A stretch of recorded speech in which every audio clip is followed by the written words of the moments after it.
Yeah. It is one of the deadliest drifts. Drift. Hiyo ukivuka tu hivi tu. Hey. Unaona ya maji ikiwa kidogo tu ni venye ni 6 hours since kunyeshe. Ya maji imepungua ndio sababu.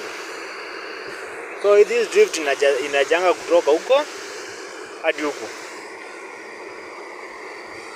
Na sio kidogo, ukiteremsha tu na hii maji tu my friend na kuongezwa kwa hizo mawe. Kitambo ufio huko chini, you'll be dead. You'll be dead. So vitu zingine hadi sijui. Anyway, maji sio kidogo na sio nyingi, lakini nao ukivuka